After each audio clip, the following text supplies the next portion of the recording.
Andiyan sa. Ay gawa sa rubber, metal, at hard plastic na kayang mag-absorb ng iba't ibang klase ng impact sa katawan.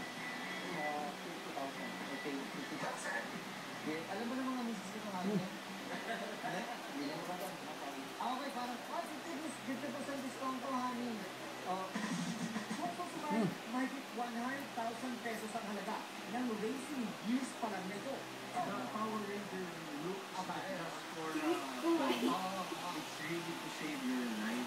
So in riding the superbike machines, it's better to wear this jacket and suit. May pad dito? May pad dito? Ito pang pratibulan? Yan yung mag-provide ko sa inyo. Parang pang uniform na. Yan dito sa elbow. At dito rin sa shoulder. Itong veteran club, tinan mo yan. Puno ko na magkalimanan. Represent.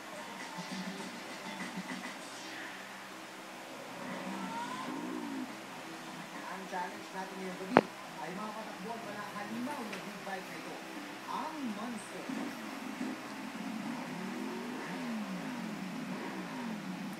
Kasama namin ngayong gabi ang 2012 National Superbike Champ na si Rainier Roswelli.